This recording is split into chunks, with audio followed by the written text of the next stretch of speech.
Hey friends, welcome back to another video. If you're new, my name's theNatMoran and I live in my 4Runner full time with my 3 dogs. And in today's video, we're going to continue the For Realsies series, as my friend Lorian likes to call it, and talk about hygiene and cleanliness on the road. I don't know if you can tell, but it is rather cold this morning. I can see my breath and my hands are frozen. So hopefully I don't freeze on this video, but I did want to touch base with you all and talk about the reality of life in a 4Runner when it comes to cleanliness and hygiene. If this is your first video you're watching, check out my series where I've talked about different topics on 4Runner life full time, and hopefully that'll inspire you to get out there and do what you love. I started this journey in a truck camper that had a full bathroom. While it was tiny, it still had all of the necessities with a shower, toilet, and sink. It even had a kitchen and a bed space that was separate from the living space. When I downsized to the 4Runner, I lost a lot of those amenities and I had to get really creative with not only storage, but how I was going to stay clean on the road.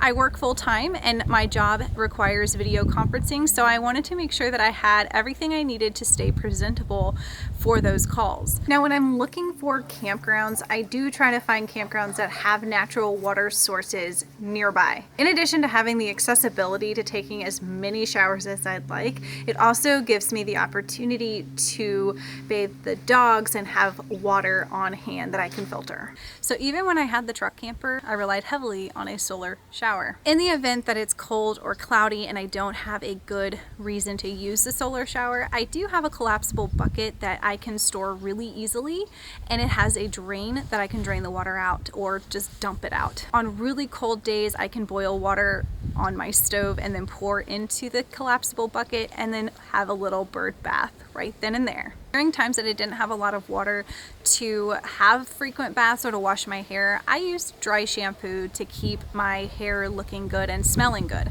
Like I said, I do a lot of video calls, so I have to be presentable, and dry shampoo has been a lifesaver in those situations. Additionally, during those times, I also rely heavily on biodegradable body wipes and just kind of doing those little dry baths or whatever you want to call them, and that has also been really helpful. But I have reached limits on when that is effective, and at those times I usually go into town and find a campground to use their facilities or go and get a hotel. I have found that a lot of campgrounds will let you use their facilities, such as their laundry or their shower, for a very small price.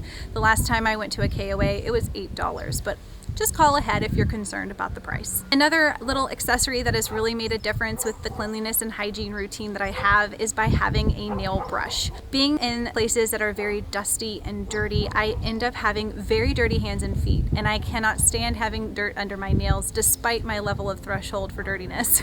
I always feel so much better when I get the dirt out of my nails and have clean feet before going to bed. This nail brush has really come in handy for those situations. Now, when it comes to the bathroom, I'm pretty feral according to some of my friends, and I'm honestly proud of that. I've definitely changed since when I lived in a house to today. Backpacking has definitely helped with that threshold because I've had to get creative when out in the backcountry using the restroom, because there isn't one. Outdoors is the restroom. So I follow leave no trace principles, so I don't go to the bathroom near water, trails, campgrounds, or anything like that. I go off the beaten path. I find a private place that's somewhere that's not very well traversed. That way I don't have to run into the risk of anybody seeing me or walking where I have just gone to the bathroom.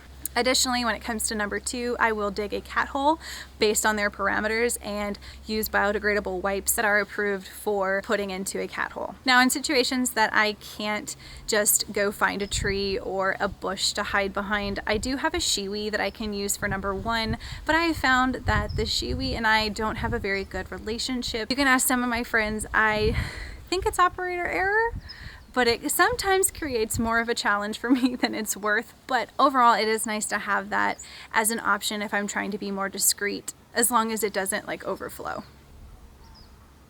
Another option I have is I can use my rock sliders.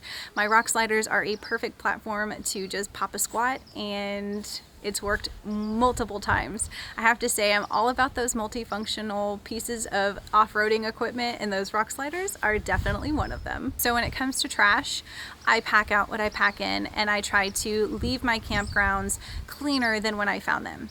A lot of times I come up into a campground and I see trash in the fire pits or around the campground, and I will pick up that trash and dispose of it properly. I always try to find legal places to dump my trash, and sometimes I get a little bit of anxiety because I have to sneak it in a bin real quick, but for the most part it's not that big of a deal trying to find free legal trash cans. But sometimes gas stations have lids on them that don't fit a big trash bag, and I've had to ask the gas station workers if I can use their dumpster, and as long as I'm getting gas or making a purchase, they're pretty receptive to that. Well, that's going to wrap up this discussion. If you have any tips and tricks that you'd like to share regarding your cleanliness and hygiene routines, please leave me a comment in the box below so that my viewers and I can benefit from your experiences. So if you found this video helpful and insightful, please give it a thumbs up. It definitely helps my channel. And don't forget to hit that subscribe button and the bell notification so you don't miss out on future content and tips and tricks. Thank you so much for watching, and until next time, stay safe and clean, and I'll talk to you guys later. Bye!